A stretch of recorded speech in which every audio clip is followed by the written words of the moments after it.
Hello, my name is Bobb Biehl, and for the last 35 years I've spent consulting with uh, larger, fast growing churches, nonprofit organizations, and for profit corporations, helping the presidents or senior executives or senior pastors turn their dreams into reality.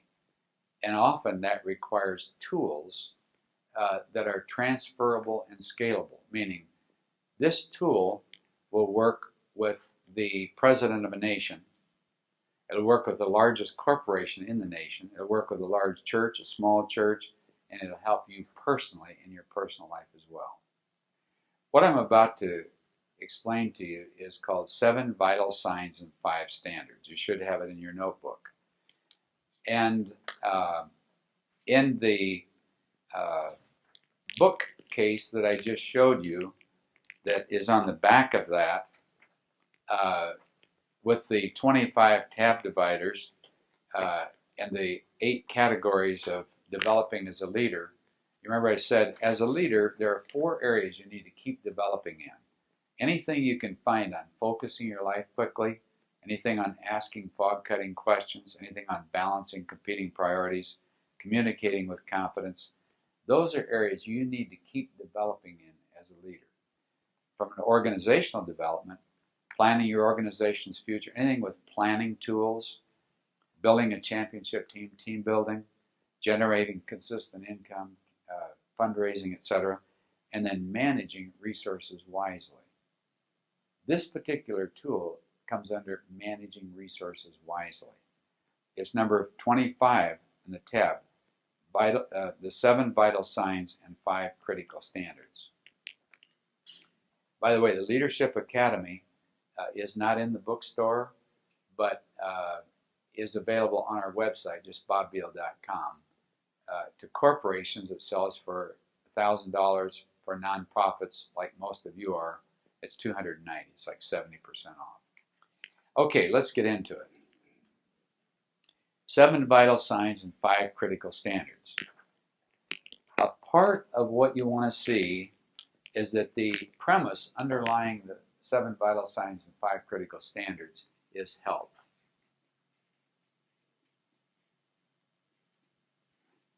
What you're really asking yourself with this tool is my organization healthy or sick? Is it really healthy or sick? And just like you have vital signs in your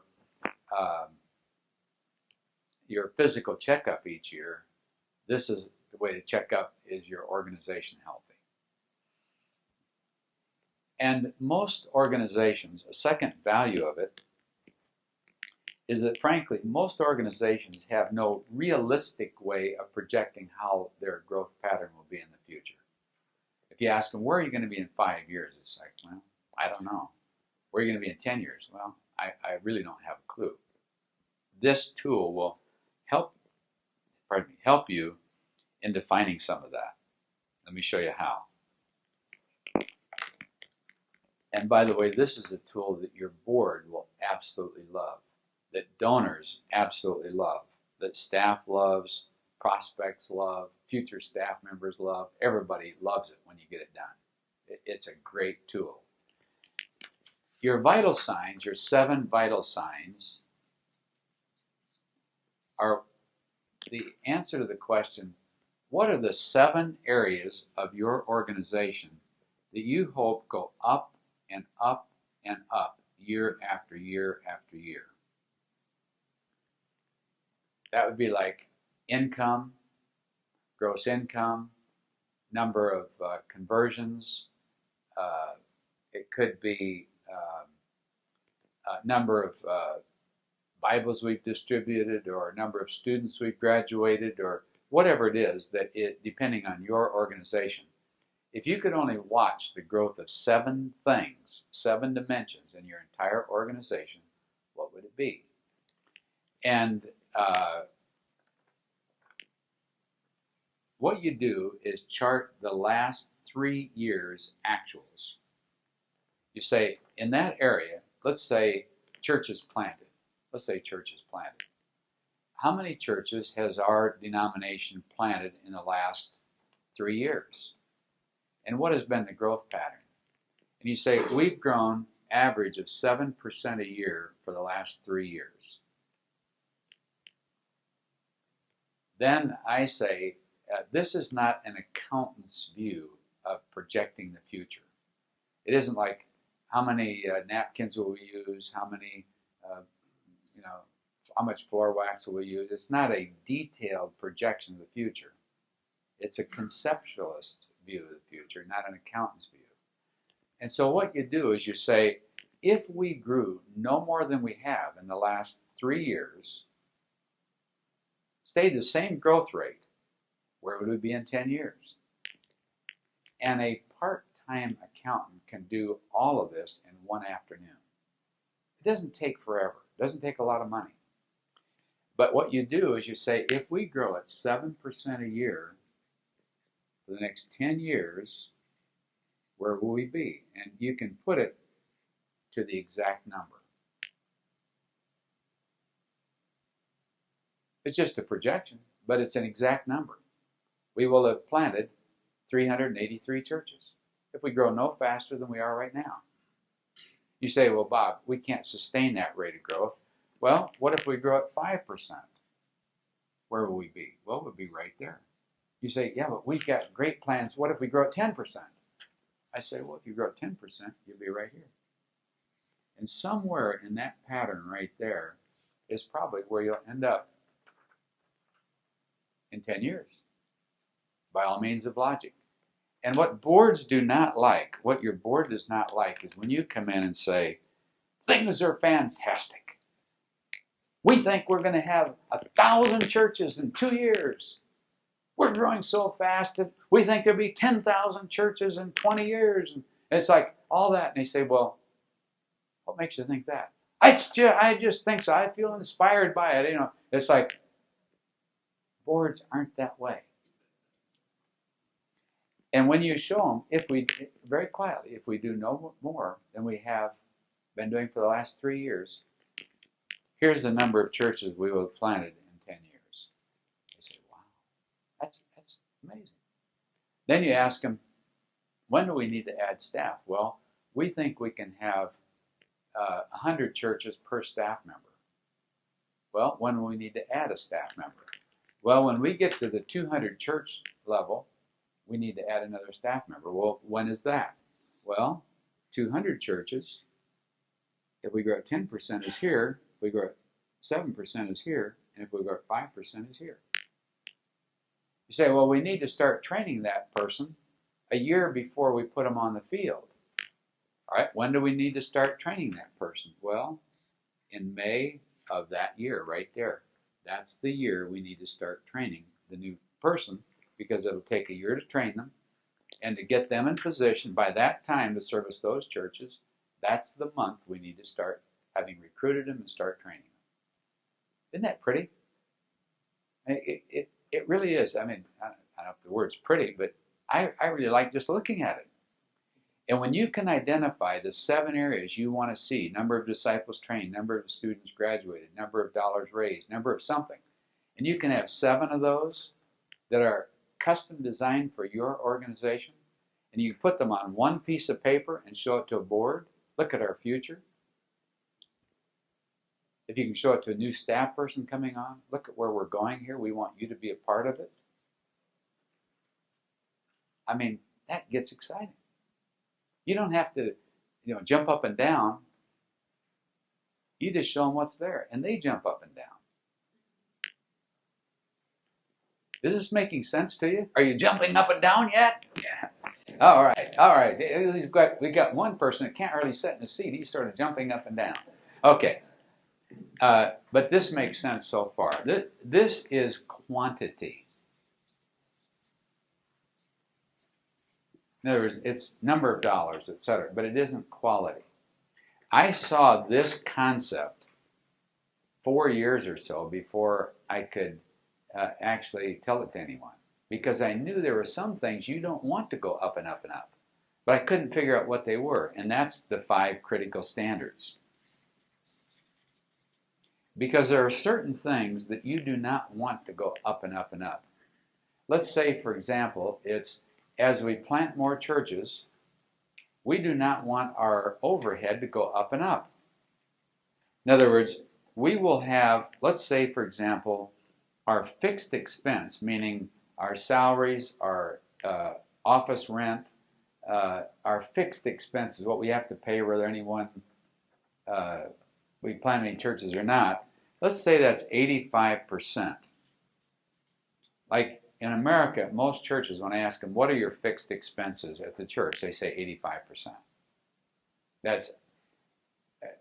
It's like I can say to them, I say, your fixed expense are 85%. I say, let's see, last year was 83. I mean, it's always about 83%, 85%. So you say, we want our fixed expense to be no more than 85%. Let's say your board establishes that as a standard. Then you can say 90 to 80 is green. 5% over that, one way or the other, is yellow.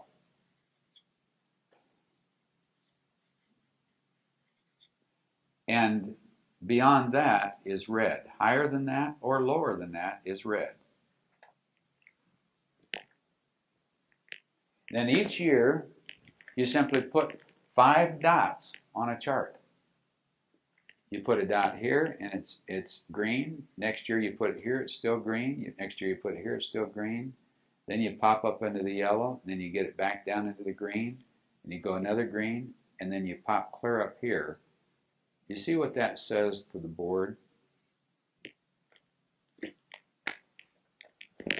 It says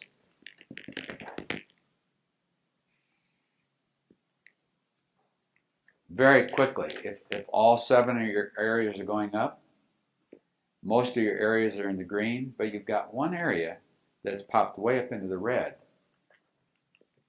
You see how quickly a board can see how healthy it is? Yeah, it's basically healthy. We got one problem here. Now let me shock you with something. Boards don't care if it's in the red or not. What they do care is whether you know it's in the red or not and what you're going to do about it. But if they catch you in it, they won't trust you. If they say, by the way, how's that? Well, it's not coming so well. How far are you behind? Well, it's gone up to about 180% of our budget. Well, 180%, let's call a special board meeting, and they never trust you, so they'll micromanage you forever. But if you tell them, look, we've got a situation here because of our down economy that our fixed expense, our income has gone down, so our fixed expense are underwater right now. So we're going to have to do this and this, and here are the 3 things we're going to do to fix that. They'll say, oh, well, that makes sense. So these are up, everything's in the green but this. Here's what you're going to do to fix it. Good. What else you got? But if you don't have that kind of proactive information to your board, they'll try to micromanage you all day long. And what they'll do is try to get into your financials, and you'll spend 4 hours just on how many gallons of floor wax did you use, kind of thing. And you don't want that. You want to get the big picture. And in 5 minutes, I've had boards take 5 minutes. Look at these go up. Those are in the green. What else you got? And, what else you want to talk about? I mean, it's like, duh. It's going right where we hoped it would. It's right on track. It's in the green. All the big boulders are good. It's a healthy report. Now, how do you need our help? You're managing it well. You're leading it well. How do you need our help at this point? 5 minutes. But if you don't have something like this, often they get into great detail. And this is your quality. And by the way, your standards are typically a percentage or a ratio. You want to look at what percentages do we want to manage.